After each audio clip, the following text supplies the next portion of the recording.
Homophobia in the black community.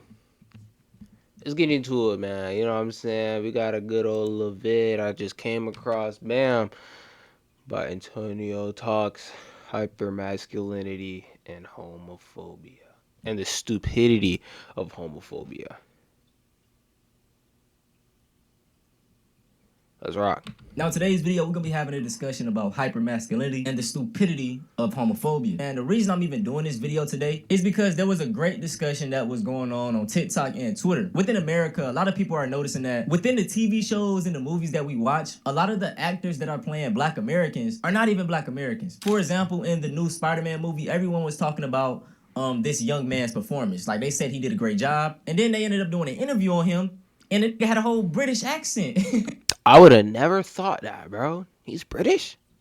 Now, y'all know I love everybody from the diaspora, so this doesn't really bother me. But in the back of my mind, I was like, this is kind of a trend that we notice with a lot of the TV shows and movies that we watch, right? You know, the dude from Snowfall, John Boyega from They Clone Tyrone, Idris Elba. Like, it's so many. Like, you will see them on the screen. They sound like a American ass that he British. It's funny as hell. Talented, by the way. Now, with the internet being the internet, people have came out with so many different theories. But one that really rings a bell, and it's not really a theory, is from what this one woman had to say on TikTok. She said the reason that so many of these actors are not black American is because within America, the black community clowns or calls black boys gay when they involve themselves in theater or any type of art program. And if we want more black American... Bro, this might low-key be a fact, man. I don't know if y'all can see behind me, but fella like Shaw, I be painting, bro. You know what I'm saying? I'm like a painter. Let me see if I can show y'all something I done made, bro. Let me get my big cam, actually, bro. I don't play about showing off my work, bro. I be painting, bro. I made this flag back here. These are not pictures. These 4 drawings right here, I made those. Let me show y'all. Turn my thing. This right here. The 2 paintings right up there, I made those. I made those 2 sculptures back there. I made quite a few sculptures, actually. I really be making art, nigga. You know what I'm saying? That's my thing. But, bro, it was real life, low key. I wasn't called gay for, like, being an artist, but, like, I was, like, actually heavily encouraged my childhood doing art, but, like, I did dance. Like, that was, like, a little thing I did for, like, a little brief little period. I used to love dancing. I used to dance a lot, actually. And you feel me? It was a thing that I would do or that I was doing. And I remember just feeling like, damn, bro, am I sweet for this? Like, I used to think, bro, I'm a sweet ass dude. Because like, I realized low-key pretty young, sports was not really my thing like that. I tried to make it happen.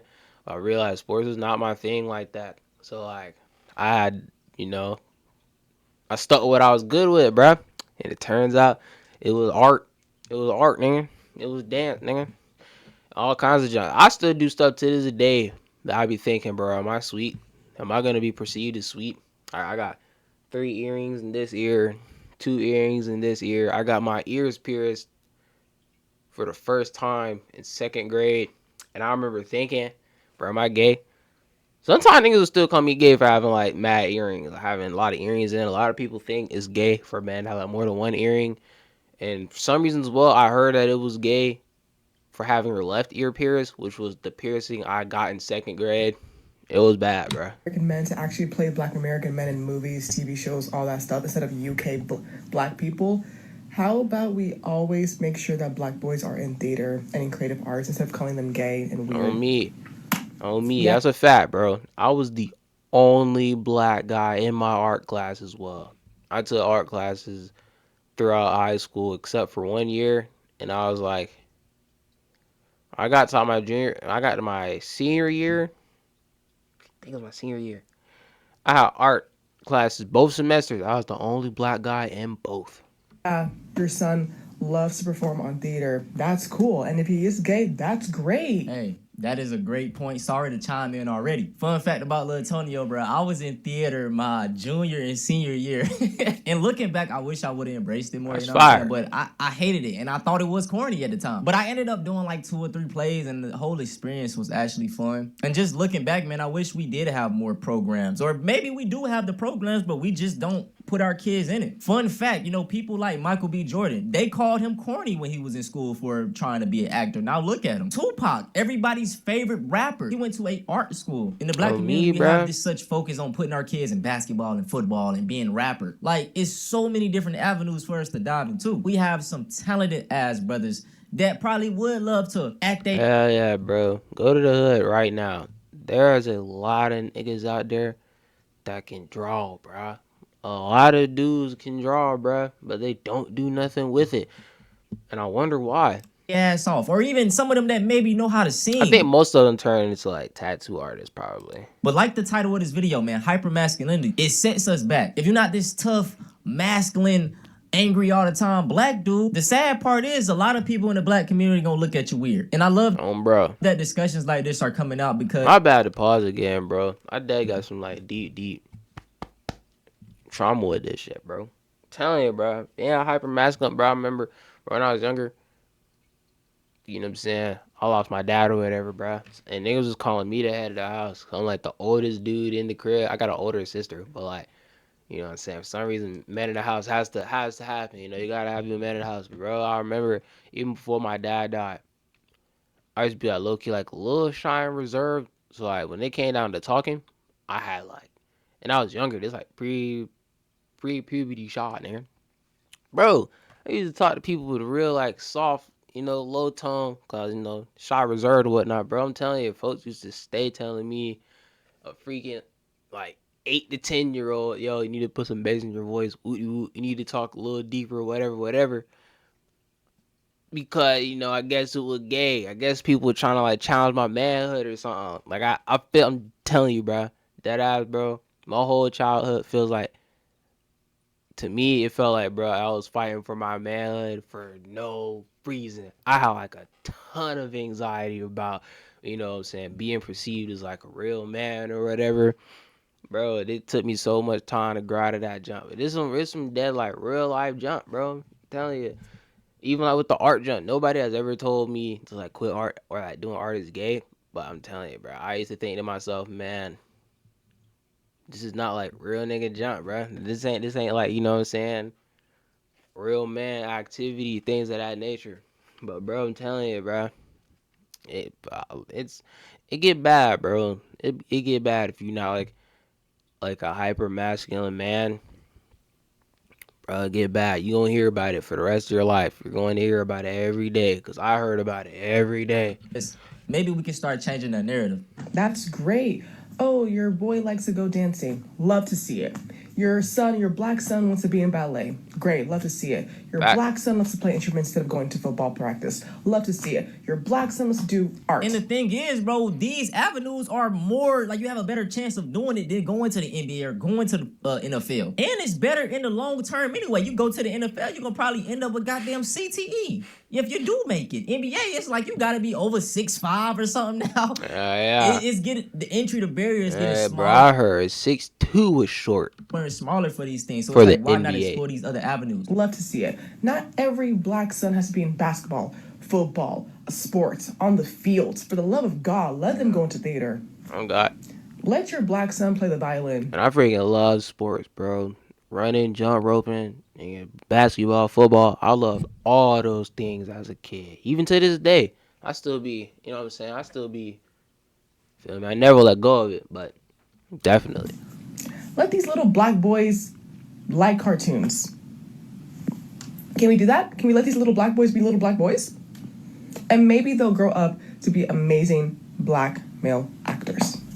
Maybe they'll grow up to be amazing black boy singers and performers. Absolutely. Do you guys want to see more black men be performing and do more whimsical things that you see every other race do? Then it starts from the childhood. It starts from nurturing little black kids to be who they are. Because what did Tyler, the Creator, say? Tell these black kids they can be who they are. Dye your hair blue. Shit, I'll do too. Let these little black kids be kids. She straight up cooked with that. And even to touch on the thing that she was talking about, letting our kids do these other avenues, ballet, learning instruments, gymnastics. Y'all see how we dominate and take over all these other sports. Bruh, imagine if we put the same funding behind what we did basketball and football into these avenues. Now look, right here we got a brother. This was back in 2023. But he ended up winning, he said first in the country. And just look at this, bro. I can imagine so many brothers if we put them in these type of things that we would dominate in, man. But Heck, being in yeah. gymnastics, all that's gay. Being in theater, all that's gay. Doing all this stuff is gay. It's literally setting us back, man. Gliding through the air, bro. Y'all, and this like remind me of those brothers in New York that be on the bars doing all that crazy shit. Like, what if they was doing something like this, you know? Now we're gonna shift focus to homophobia and specifically Boosie, right? Boosie is a very interesting character because he always comes out the woodwork complaining about something being gay and confusing or I don't like that nigga Boosie though. On me, I don't. messing up the youth. They going off in my DM. Boost, you gonna be part of the community with us? Nah, bro. I just feel like, they mad because the truth hurts, Right. I come up under Tecmo, boy. I never thought in a million years that I would see a Madden cover with one of the best players with his fingernails painted. Saying this with two of the biggest earrings, both ears pierced, nigga. Now I remember coming up, this nigga Boosie old as shit. Coming up in Boosie's time, bro, the most you're gonna get out of dudes with earrings was like one earring. Like one large hoop earring or something like that. It was one earring most dudes were allowed coming up in Boosie's time. This dude got both ears pierced, bro. I know his foe wouldn't have let that junk slide, bro. To billions of little boys. Oh man. What kind of message are they sending to these little boys? All I right. never thought that it's okay to be gay. That's the message. Fat Boosie. This is what I talk about, like with the hypocrisy, bro. If you gonna have that same energy, talk about the rappers. Nigga, the message you talk about in your songs. All the lyrics about killing these niggas. Selling drugs, poisoning the community. Real shit that's actually affecting people. You know what I'm saying? Talk about some of your peers. I know some street niggas that they'll go listen to certain songs to get them hype before they go kill other niggas. I'm not talking about something I seen on the internet. I know actual dudes that do that. So this is what I'm talking about. They're so selective with you're ruining the youth. They're talking about the youth. Talk about the real shit affecting the youth. The bum ass niggas on the block standing on the corner all day doing nothing. Poisoning you, selling fucking drugs. But you're talking about somebody painting their nails. What message is this sending to the youth? That they can just be themselves, they can be free, don't give a fuck what nobody gotta say? That's the message is really. And if we being honest, a lot of people say I be eugenic sometimes with the things that I say. Hear me out. I think that we got too many kids. I think people have too many kids that they can't take care of. Okay. Niggas around here sleeping with these different women, getting different women pregnant, women opening their legs for all these dudes. Then the kids grow up dysfunctional, nobody watching them. They turn out bad. So shit, if it is a few more gay people that want to be gay and they don't have kids, that's all I'm saying. You know what I'm saying? In the black community, we also got to stop demonizing abortions. Some people not fit to be parents. I'm just saying. That's true, man. Some folks don't need to be parents, bro. So, Boosie, when you talk about an agenda that they're pushing and the message they're sending to the youth, You're just not built for it. Talk about your peers and talk about yourself. in a million years I will see this. As parents, how much do they have to do for us to say that's not right? I think I heard of this man here.